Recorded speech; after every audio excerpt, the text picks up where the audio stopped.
Hello, everybody.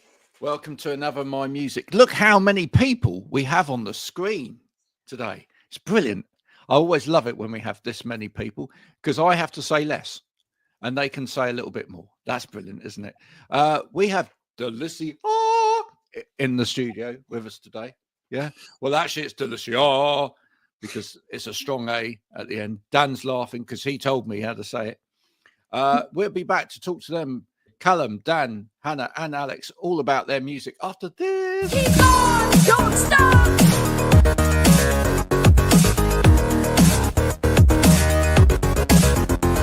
Keep on, don't stop.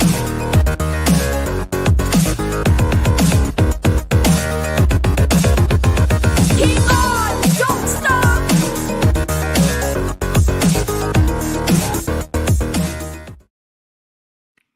Now, first of all, first question has to be, because it's the middle of a day on a Friday, and we've got, when we're recording this, and we've got a whole band of people here. Right? Normally that doesn't happen because people are working. How have you managed to all skive off work?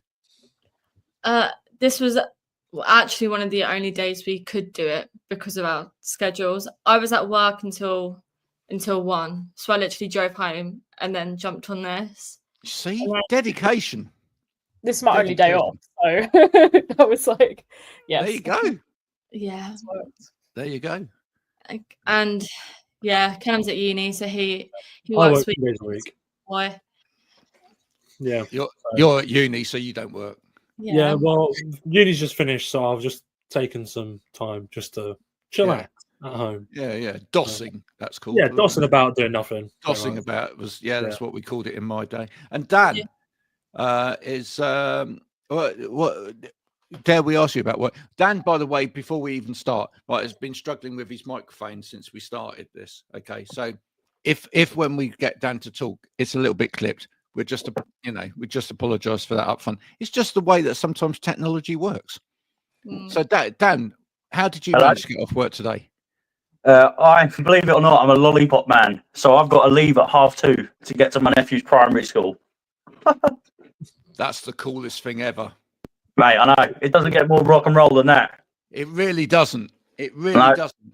Yeah. Do you stop the kids mid crossing and go, just listen to this? What do you reckon? No, I've been bugging Delicia though to some of the parents, and we're getting good feedback. There you go. Simple as. Right. Yeah. I think when you play live, you need to get Dan in his lollipop man outfit and whatever on the merch stand. We could do. You could rather than t-shirts, high vis jackets. Yeah. It's it's not great. It's not grown on me yet. The outfit. I've had to embrace how ridiculous it looks. I love it. There you go. I love it. How did you all meet? Who's going to take that? Not Dan, because his microphone is doing your head in. Yeah. So we all went to the same uni, which is Christchurch in Canterbury, and we did music. And me and Dan were in the same year because he joined halfway through. Right. And then pestered his way into the band. Well, it actually started because we've only been together for like a year and a half. Yeah. Because Dan had a submission that he procrastinated on, asked me to help, and then we made our first song, and it was great. And then cool. So it was literally because of us procrastinating.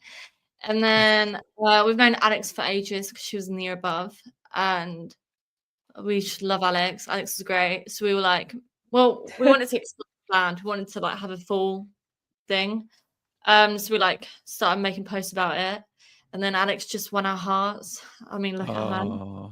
And then Alex, I've got to ask Alex at this point. So Alex, were you making your own music at that point? Were you it sounds like there was a bit of a crush going on here. Were you doing something else? I was at the same uni as them, and so I was kind of doing, because I do some like original music. I was sort of doing that, and then I was also picking up bass more. And then when I listened to Delicia's like first song come out, I was like, oh, this is so good. Like it was just so good. And when they were looking for a bassist, I was like, oh, maybe I should ask. Maybe I Did you should try see and if- play it cool, Alex? Did you play it cool? Did you kind of like? I don't think I did. I think I was literally like, I was just always reposting their songs, so I would think I was very. I was probably maybe in my head I was, but I don't think I came across that way. She was spamming you basically, Hannah, and Yeah. you know. We were just starting a friendship, and then I was like, yeah, I like you. You're coming into the band, and then we became besties. We're best friends, and then Callum's a baby. He is the youngest, and he's I love that. yeah. So me and Dan at the time, we were in third year, second year, Third year. second year. What year? Third year. Third. Oh my gosh. Third year. Oh, Yeah. And Kallum was in first year, and we needed a drummer, and we'd auditioned a few. Me and Dan had, and nothing was like clicking. And then it's funny, literally, Yeah. and they were all great, but it just wasn't the vibe. And then we saw Kallum singing, complete opposite. Found out he was a drummer. I was like, And I literally just approached him like a weirdo and was like, listen to our music, we need a drummer. And then he sent us a video of him playing it, and it was great. And then we all came together. Cool. And it all worked. And now we're here. And We then weren't we weren't fussy back in the days with drummers. Mm. We really weren't fussy. Basically, drummers once upon a time, years ago, drummers were very few and far between in terms of being proficient. Most of them just made a noise. And if they could make a noise and keep it on in time half the time, then and if they owned the van to get you to gigs, then they were in the band. You know, they quite often got replaced by a drum machine at some point. But these days half of them are really brilliant. So what was it that you wanted in terms of a drummer that you couldn't find before? What in particular was it? Dan, do you want to answer this as a drummer? Hello. How bad's the mic? It's fine. All right. Well, we auditioned a few people. We had one of my mates, James, who's really good, but he's a metal drummer. So he brought like 10 cymbals, double kick. Yeah. I remember Hannah's side eye just looking at me. And it was a bit. It was very good. No, I gave it you back because I knew what we was both thinking. It was very good, but it was like glass beats. I thought it's more just solid, consistent, and that's what Kallum is. A hard hitting, good timing, creative drummer, and that's it. That's what we need. Hardest. But we don't just want a drummer, we want a friend. And now we have Oh, we're you genuinely, cry. I know it's so cringe to say, but genuinely we are all such good friends. Yeah.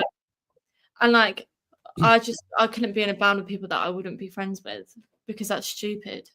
So yeah. I love that. Do you know what's really funny about that is there'll be a whole load of people out there listening now that are going, oh, it must be stupid then, right? Because it happens, right? Yeah. I just think if you do not get on with the person that you've got in the band, you're not going to enjoy it. You're going to end up disliking what you're making and the experiences you're having. I want to go on stage and enjoy playing the music that I'm making with the people that I'm with. Yeah. But I think it was just important to find a good drummer as it was to find someone that we would click with. So it saves the hassle down the road, doesn't it? Do you ever argue about anything though? I mean, because well, I was going to say healthy relationships also include arguments. Yeah. Anybody that says that there's they're in a healthy relationship and they never argue is lying to themselves basically. Yeah. What do you argue about? It's nothing like crazy. It'll just be like what would it be? Set list. Yeah. Is it outfits on stage? Probably, yeah. Yeah. Oh, outfits. What we're wearing. Right, we've come to the crux. Outfits on stage. Definitely, there was a God. consensus there. Okay, who's the worst when it comes to outfits? Have a guess. Dan. Right. Okay.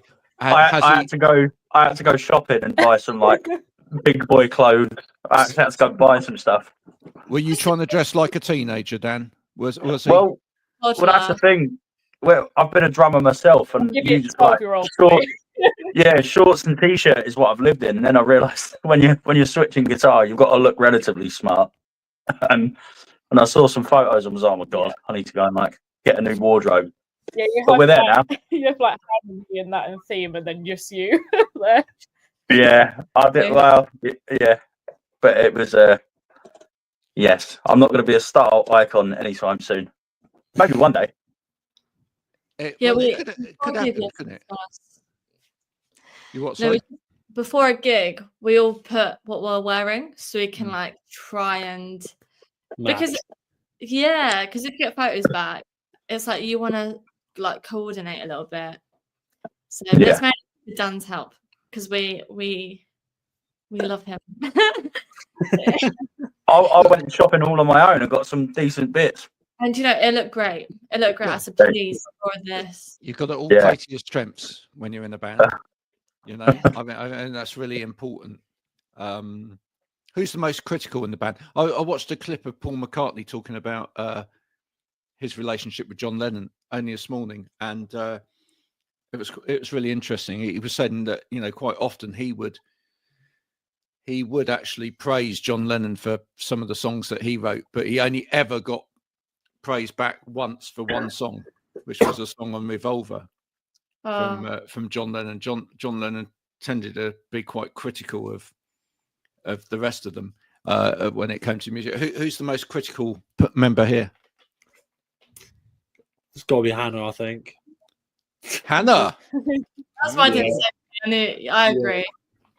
Yeah, but it's not critical in a bad way. It's just really realistic. I'm not really critical of other people, I feel.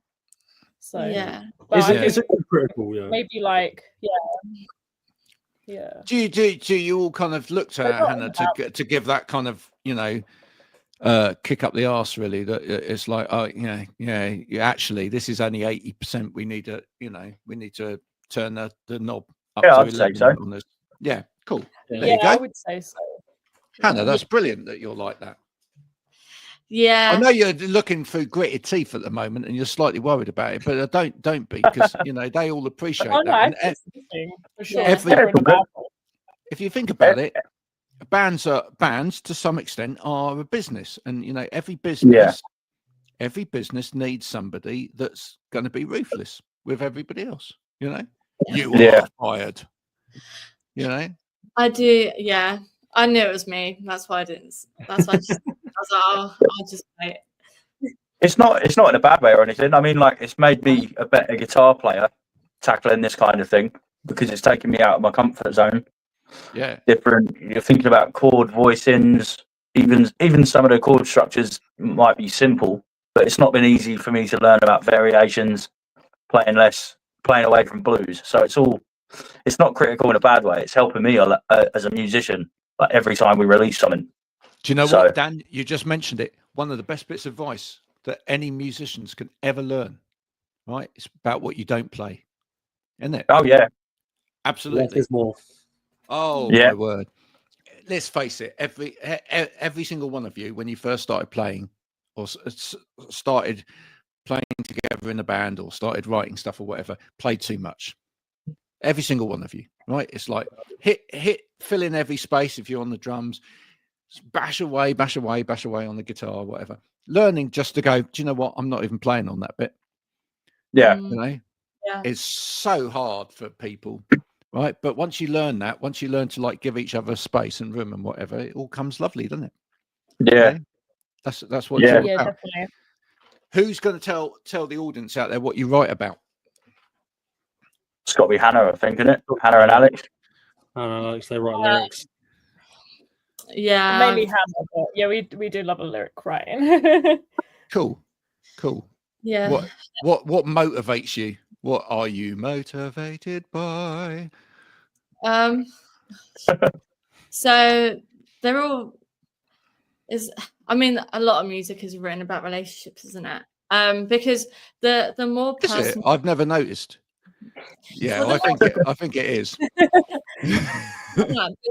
But the thing is, a lot of it is fictional. Like a lot of it isn't real. I'm in a very good relationship. And so I kind of. And you'd like to keep it that way. That's basically what you're saying here. Right, exactly. Well, Yeah. there's just nothing negative to write about, which is funny because with the last, not complicated, the one before that is, well, they're both quite like negative in terms of like love, whatever. But it's just because it's easy to write about, because it's like it's in a lot of movies, it's in a lot of like other music. I just take inspiration from it all. And It's easy. It's every single reality TV show that's on the telly. Which I don't watch, but yes. But it is. It's just easier to write about something that's not real, in my opinion. It's harder to, like, I started writing my own song that never goes anywhere. It just stays in my living room. And it's about something that's like really personal. It's like, I couldn't sing this in front of people. It's weird. Like, it feels weird. Whereas Now, I've got to pick you up on this. I've got to pick you up on this, right? There's a thing that you just brought out there, right? Because you're the second young person, because I'm old and you're young, right? All of you.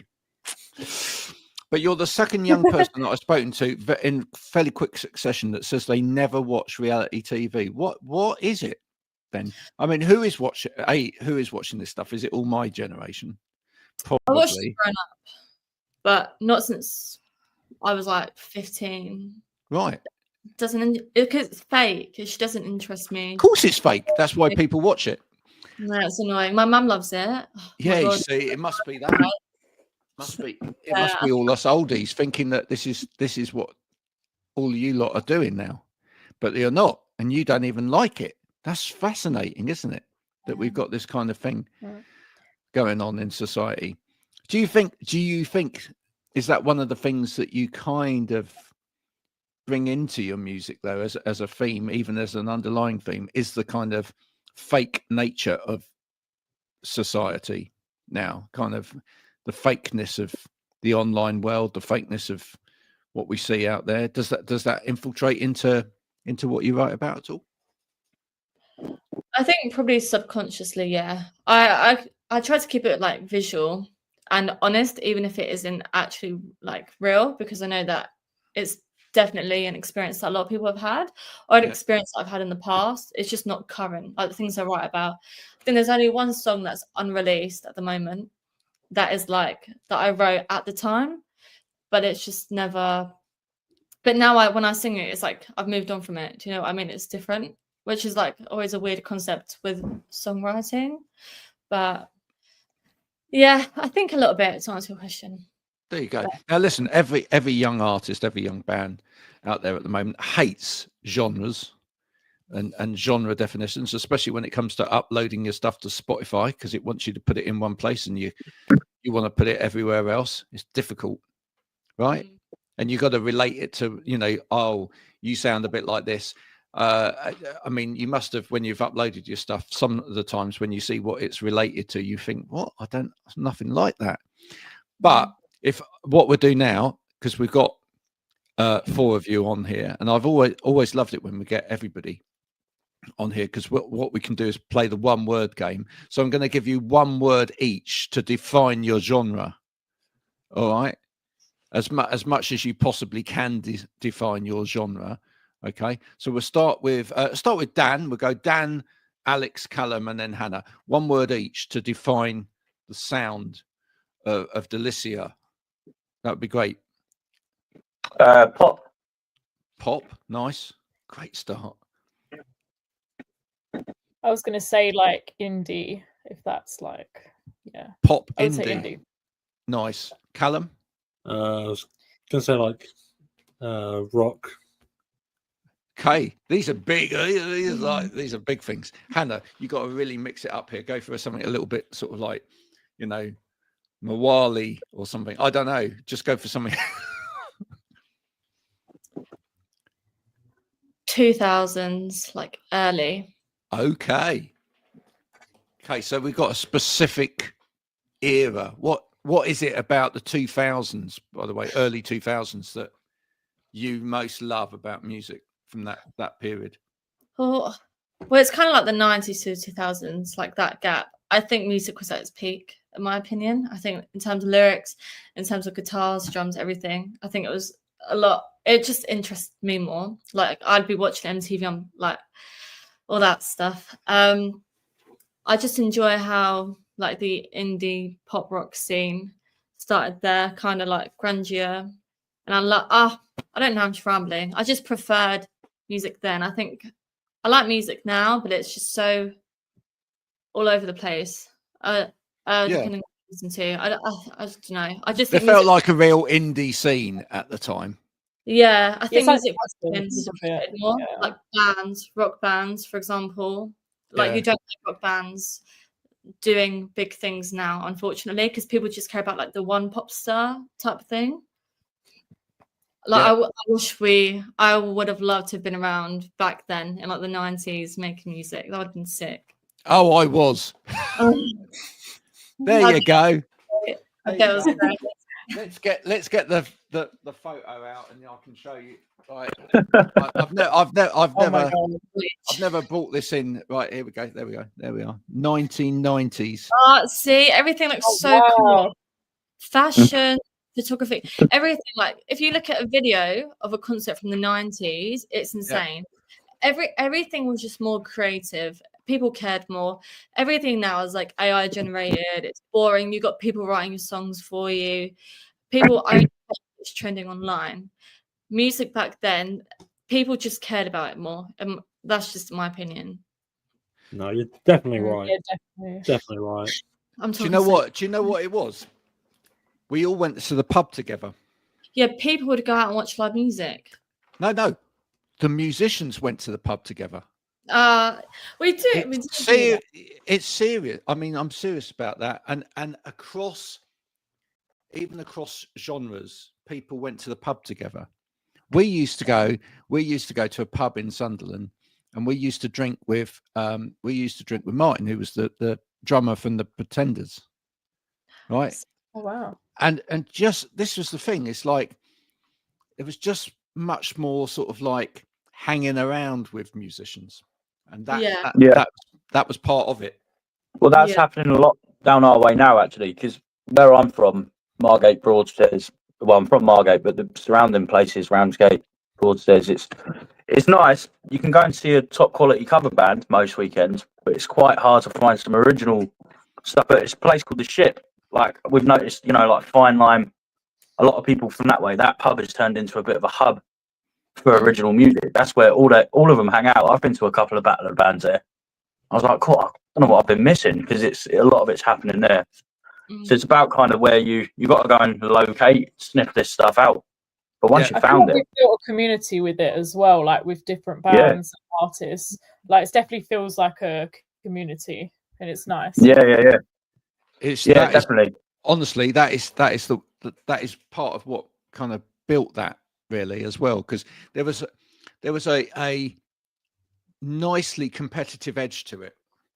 It's like, where are you playing this weekend? Oh, we're playing. Oh yeah, okay. All right, well, we're playing there. How do we get in there? Oh, well, you need to talk to Steve. Steve. Oh, I don't know Steve. Oh, I'll introduce you. It's like it was just a bit like, it was just a bit of tension, which was actually quite healthy. I think it's good these days actually that bands are helping each other out, and we're seeing a lot of that. That is good.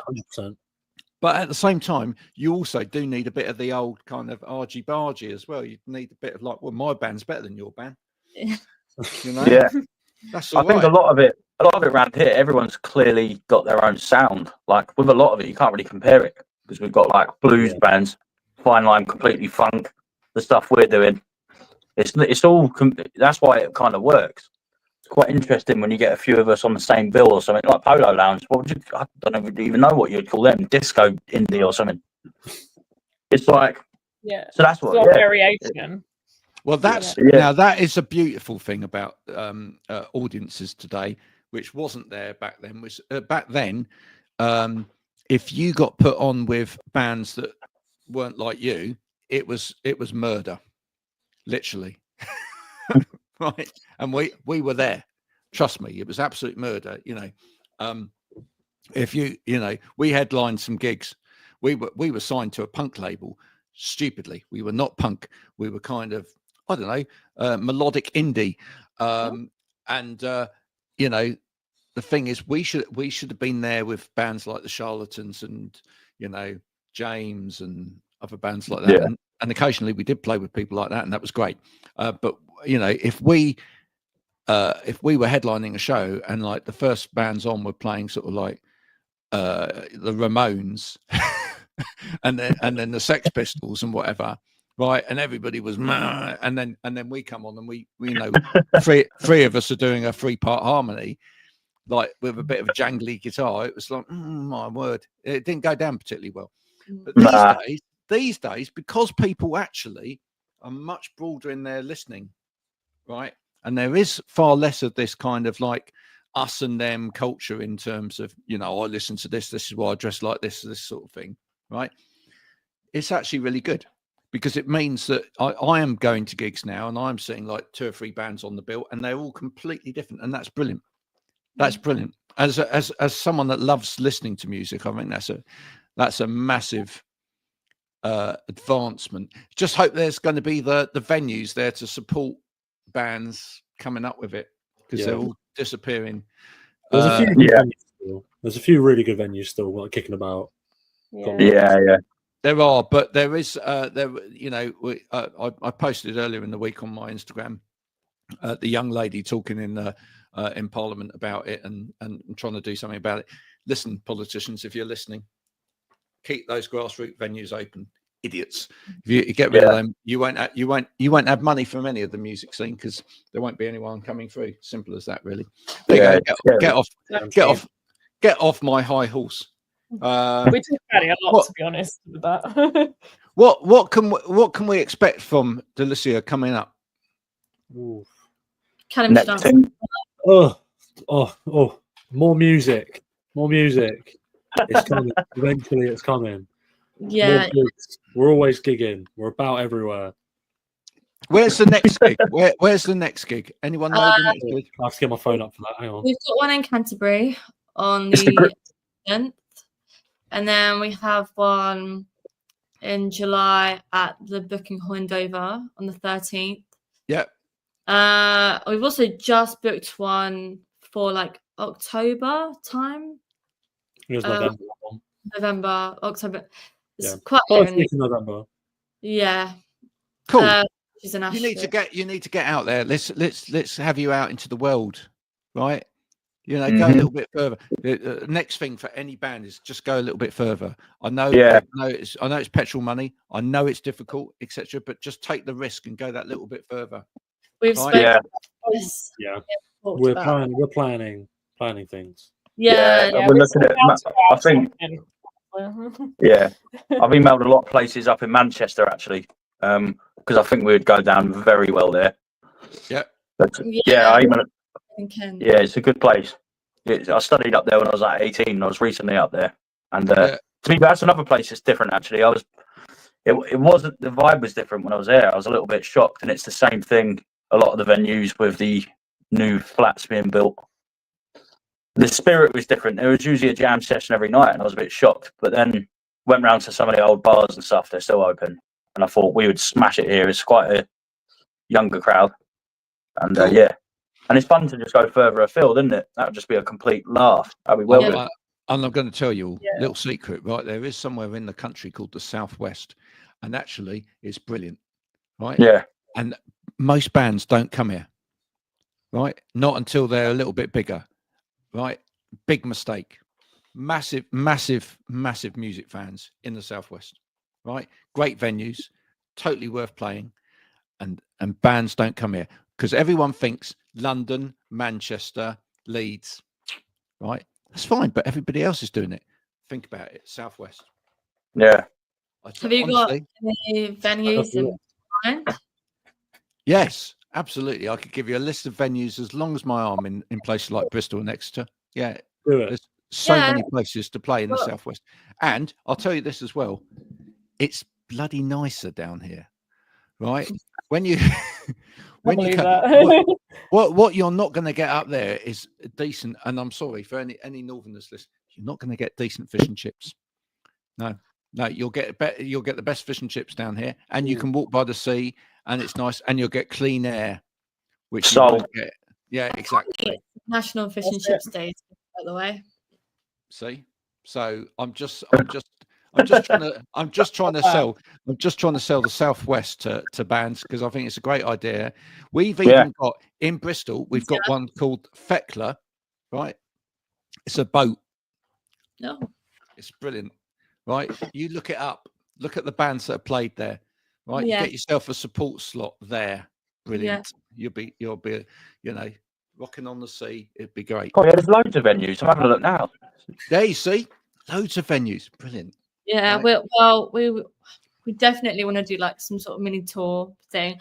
Yeah. I Yeah, have a yeah. driver's license, so we can do it. Do you know what I mean? And there's 4 of us, so splitting the cost isn't too bad. And the other thing is, because here's the thing, you see, because not everybody comes to the Southwest, right? If you clean up in the Southwest, that's it, right? Because people will remember because they go, you came to the Southwest. We're going to support you, you see. Yeah. Right. Yeah. If you could send us a list of those venues, I'd appreciate it. We'll have a look. Absolutely. We'll Absolutely. literally Well, go wherever, honestly. So. Yeah. well, what we'll do afterwards is we'll invite you all. I'll send a link to one of you and then you can, between the lot of you, I'll send you the link so you can come into the My Music community where there's lots of people, including some PR agents and whatever in there as well that can help book you into places, and that's marvelous. Thank you, folks. Thank you so much for coming and talking a bit about your music. Now, what people have got to do now is they've got to go and investigate your music and add stuff to playlists so that it helps. What song should they add? Wreck It All. It depends. If you want something a bit heavier and angry, Wreck It All. If you want something a bit bluesy and summery, Things I Want to Say. If you want a love song, Mellow Song. And if you want just a bit of angsty energy, Complicated. Yeah. See? Look at that. That's a nicely conveyed piece of marketing, wasn't it? Yeah. Yeah, And if you want something almost like that's where the sense. there you go. Yes, that's my sense as well. Thank you so much for coming on and having a chat. Please do share this amongst people that you know as well as it go off. Folks, I hope you've enjoyed this conversation today with these wonderful people. Loved it. Yeah, thank you for having us and for doing this. It's an absolute pleasure. That's what we're here for. If you've enjoyed this conversation, do go and share on your platforms, etc. Do follow us on mymusicpodcast.com, where you can also join the community and come and talk to these people who will be coming in shortly. We will be back soon with more of the same. But until then, from Kallum, Dan, Hannah, Alex, and me, bye for now.